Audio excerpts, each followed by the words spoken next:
Company और जो कि आज के गूगल के ट्रेंड में है, काफ़ी लोगों के सवाल सर काफ़ी टाइम से हैं, वो है बजाज हाउसिंग फाइनेंस। इस पे मैं चाहूँगा दोनों लोगों की कमेंट्री रहे, क्योंकि ये आईपीओ के टाइम से ही लोगों को इतना अच्छा ग्रुप लोगों को लग रहा था, लेकिन ये शेयर लगातार अंडर परफॉर्म कर रहा है। प्रदीप सर, पहले आप बता दीजिए। और यहाँ पे सर आज की जो खबर है कि ब्लॉक डील के जरिए जो है जो प्रमोटर हैं वो 1-2% के आसपास स्टेक अपना निकाल रहे हैं, और ये शायद जो ब्लॉक डील हुई है ये पौने ब्लॉक डील संभव की देखिए खबर भी आ गई। ये करीब 95 रुपये के आसपास, 96 रुपये के आसपास हुई। तो ये अभी फिर तो बहुत समस्या बढ़ गई है इसके लिए। अब आज 7% टूटा हुआ है। बजाज फाइनेंस इसमें हिस्सा बेचने की खबरें जो है वो निकल करके आई हैं।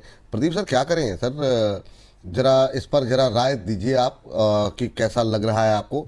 और साथ ही साथ चूंकि समय की थोड़ी सी कमी है, मैं चाहूँगा कि बजाज फाइनेंस भी देखिएगा, क्योंकि ये बजाज फाइनेंस नया इंट्राडे हाई बना रहा है, और बजाज हाउसिंग फाइनेंस जो है वो 7% टूटा हुआ। हालांकि अगर देखें लोअर लेवल से रिकवरी है इंट्राडे लेवल पे, लेकिन फिर भी 7% नीचे जिनके पास पड़े हुए हैं उनके लिए तो दिक्कत वाली बात है। सर देखिए, मैं डे वन से बजाज हाउसिंग फाइनेंस को लेके बोलते आ रहा हूँ कि कहीं ना कहीं इसमें प्रेशर बहुत ज्यादा है। और मेरा रूल्स यही था कि आईपीओ हाई के ऊपर सस्टेन नहीं हो रहा है तो हमें नहीं रहना है इसके साथ। चाहे नाम के आगे टाटा, बिरला, अदानी, अंबानी, बजाज ही क्यों ना हो, आपको फॉलो करना है ऑब्वियसली ट्रेंड।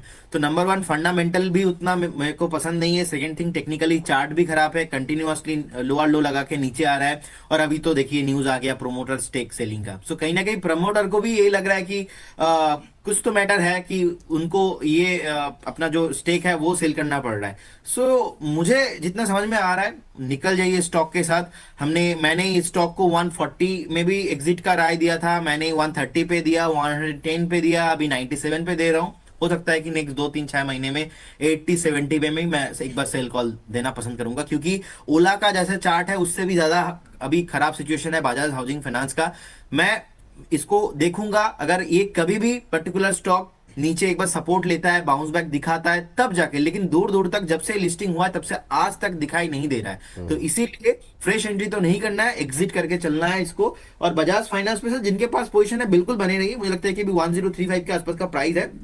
लगातार लास्ट कुछ सालों में स्टॉक ने इन्वेस्टर्स को बहुत अच्छा खासा रिटर्न दिया है। और मुझे लगता है कि 1150-1200 जाने के लिए रेडी हो रहा है। तो जिनके पास पोजीशन है बिल्कुल बन के चलिए।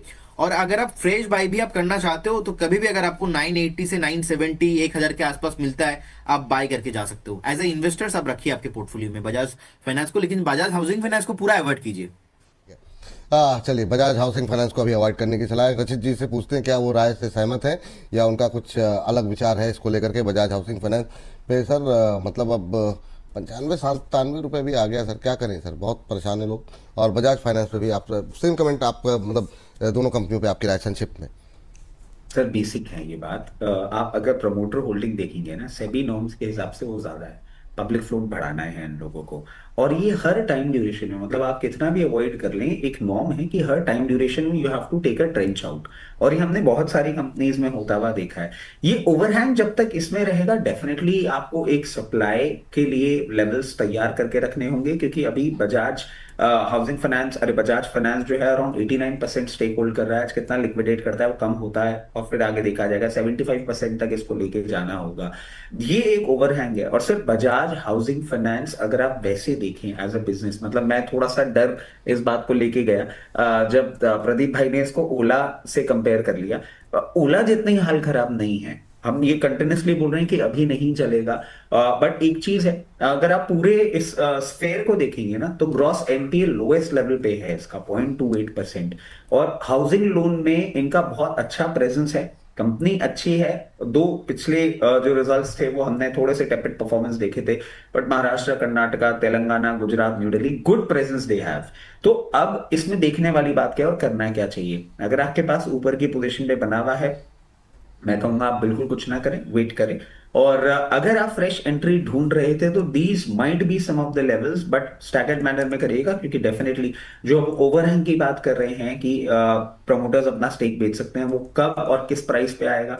तो वो ओवरहैंग जब तक ओवर नहीं होता, कोई बहुत ज्यादा एक्सपेक्टेशंस इसमें नहीं रखनी चाहिए हमको, क्योंकि नॉर्म के हिसाब से उनको करना ही पड़ेगा what ever may be the price. तो स्टैगर्ड मैनर में बाइंग करिएगा। और जैसे ये ओवरहैंग ओवर होगा और हाउसिंग फाइनेंस बिजनेस हमको वापस अपस्ट्रीम चलता हुआ दिखेगा, ये डेफिनेटली एक अच्छा परफॉर्मर बनेगा and this will be the leader in housing finance space, जो आपको सबसे अच्छा परफॉर्म करता हुआ दिखेगा। इनहेरिटली कोई प्रॉब्लम नहीं है, अभी नहीं चल रहा। और जहां तक हम बात करते हैं Bajaj finance, definitely NBFC space के लिए हम कंटिन्यूसली बोल ही रहे हैं कि after bank now it will be the time of NBFC space. जरूर एक अच्छे अपसाइड के लिए ये तैयार हो रहा है। मैं समझता हूं आपको बहुत जल्दी ये कंफर्टेबली 1100 प्लस लेवल पे भी ट्रेड करता हुआ दिखाएगा, और जो फ्रेश एंट्री ढूंढना चाह रहे हैं जिनके पास नहीं है, वो कहीं भी चालू करें 1010 लेवल से लेकर 980 लेवल्स तक उसको कंप्लीट कर लें। इस रेंज में एक अच्छा अक्यूमुलेशन जोन दिख रहा है।